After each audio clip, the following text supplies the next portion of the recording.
Okay, I have like 9 minutes until my interview. I'm gonna log in like 5 minutes before. I'm gonna get changed. I am so nervous now, and we shall see you after this. Oh my God.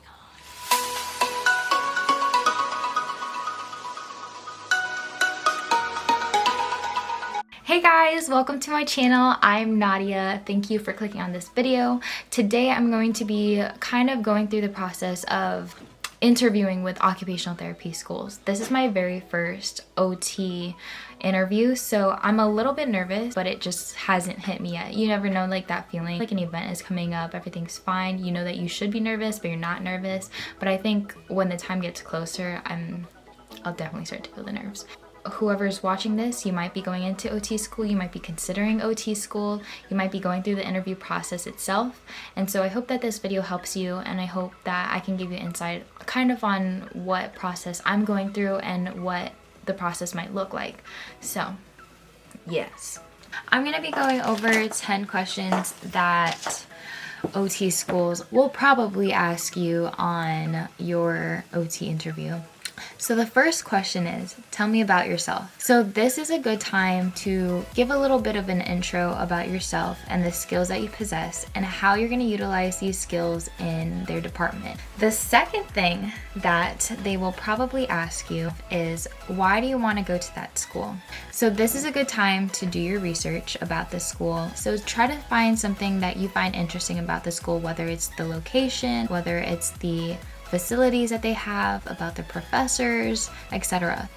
This is a time where the schools try to see if you're the right fit for that department, for that school, or it's also to see if you think that that school is the right fit for you. The third question that I have is, why did you choose OT over any other health field? This is a time where the department is probably asking you if you know about OT. This is also a really good time to talk about how OT stands out from any other field. What drew you into occupational therapy? The fourth question is, what study strategies do you have? This is a really good question because they saw how successful you are in your academics, because they've seen your transcripts, they looked at all the classes you've taken and your grades. So now they're wondering what study strategies helped you to get you here today. This question might be asking you, do you use a planner? Or you can talk about the applications that you use or any strategies that you have developed during your undergrad that will help you in graduate school. They want to see that you're organized with your time and that you'll be able to handle a rigorous course load, because occupational therapy school is not going to be easy. The other part of the question is, what study strategies do you think that you need to develop for occupational therapy school? So you really want to think about what study strategies can you apply for yourself in graduate school. The fifth question is, are you a team player? They want to know if you're a team player, because when you go into occupational therapy school, you're not only going to be able to work with other OTs, but you're probably going to work with other fields like PT or speech therapy or even like PAs. So you'll have to do projects with other fields, but also as a health professional, when you graduate from occupational therapy school, you're going to be working with other fields to find a solution for your patient. So they want to see that you're a team player. If you're going into the health field, or if you're getting into any career in general, you're going to have to work in a team. So they want to know that you can work efficiently and effectively with a team. The sixth question is, what do you do when a team member falls behind? We all know that in a team, there's always that one person that like falls behind or like forgets an assignment, and it can be real irritating. But you have to know how to work with the group efficiently and effectively. So one thing that I suggest is think back at all of the group projects that you've ever done. Think about the role that you had, or think about what strategies did you guys use when you had to pick up a slack for someone. The seventh question is, tell us about a shadowing experience. Girl or boy, I always say girl, but anyways, if you don't have an experience in the back of your pocket that you can talk about, what are you doing? No, just, but seriously, you need to have like at least one experience in the back of your pocket that you can talk about, because to get to this interview you had to have shadowed. So you need to think about those experiences, and this is why it is so important for anybody who's watching this that's like a freshman in college, a senior in college, or wherever you are in like the application process or thinking about OT as a career. When you're shadowing, make sure that you reflect back on that shadowing experience. Think about what you observed, what you learned from it, and what strategies and techniques did the OT use. This is a good time to ask questions to the OT so that you can get an understanding of why the OT is doing that treatment, or why that OT is doing that strategy to help the patient. You want to try to understand, because when you go into interview, the admissions committee is going to ask you questions to see if you actually gain knowledge or actually gain an understanding of what occupational therapy is and what strategies they use. The 8th question that I had was, why do you want to be an OT? Now, this is a really good question because it gives you a chance to kind of reflect on like what brought you here to occupational therapy. Why do you want to be an occupational therapist in general, you know? So everybody wrote a personal statement, I'm sure of it. And in your personal statement, you probably talked about how you got to OT or how you came about OT. And since you're going into occupational therapy, you probably have a heart for service. So reflect on why you want to provide service, or why you want to go into an industry like healthcare in the future. The 9th question is, what skills do you think that an OT needs? This is a really good question because you should reflect on what skills that you think an OT may need, whether that's patience, whether that's enthusiasm, motivation, etc. In addition to brainstorming what skills that these OTs need, you want to also describe why they may need it, and then also how you possess these skills. The 10th question is, and girl, when I tell you you're gonna get this question, you're definitely gonna get this question, because it's the question in every single interview. Do you have any questions for me?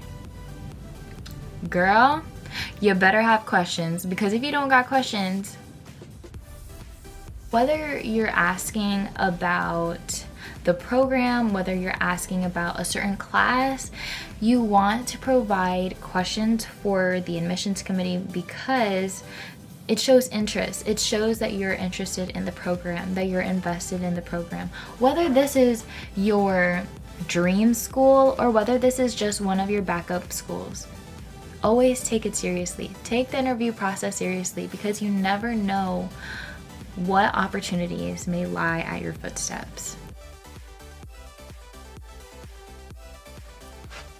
Alright y'all, this is real time, okay? I have like 9 minutes until my interview. I'm gonna log in like 5 minutes before. I'm gonna get changed. I am so nervous now, and we shall see you after this. Oh my god.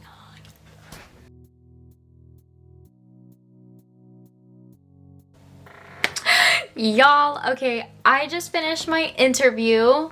That was crazy. Okay, so first of all, oh my god, I was shaking, bruh. Okay, so I literally, right when I got on, I was so nervous. I was like shaking a little bit, like like 5 minutes before I got on, I said an Our Father.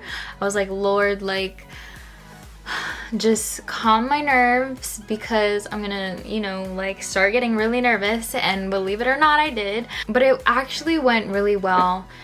And I think that preparing for the interview definitely helped, because if I went in without reviewing or like reflecting on like what I was gonna say, girl, I would have been stuck. I'm so serious.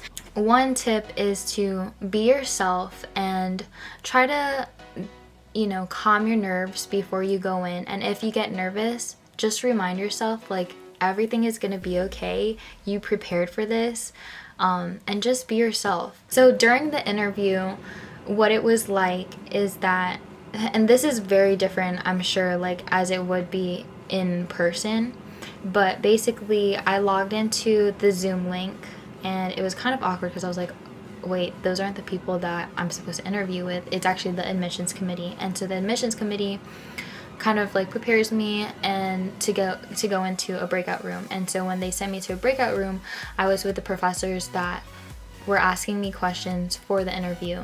And I went through those questions with them, and it was very comforting because they had a very welcoming spirit. And I'm sure that whatever occupational therapy school that you interview with, you're probably gonna have the same experience. First impressions really matter. Be yourself. Like, don't try to be too tense, because they want to get to know you. And I am sure that every single one of you have something unique about yourselves and something to contribute to that department. So really try to reflect and think about what you might be able to contribute to OT and the OT program, girl. And if I can make it through, you can make it through. We're all gonna make it through. So I will be hearing back from them next week, hopefully. And I also have another interview this Friday, so I'm very excited. I wish you guys the best of luck. Whoever ends up watching this, good luck. You're gonna be great. You're great. You're your own unique person. There you go. That is exactly what I was trying to say. You're unique, you're awesome, and you're gonna rock those interviews. Prepare beforehand and just be yourself. And if you're ever nervous, girl, I mean, what I do is I pray an Our Father, because I need the Lord to be at my side in these interviews, because girl, I be shaking. No cap. But anyways, I hope you guys enjoyed this video. Please leave any comments down below, any questions that you guys may have, or any other tips that you want to share with the community, because girl, we all learn from each other. So yeah, this is Nadia Lynn, and I'm signing out. Bye. How do you stop? Oh wait, I pressed the wrong button. Is it this one? More accomplished, because I think sometimes we need that. I'm gonna zoom in. That's so weird.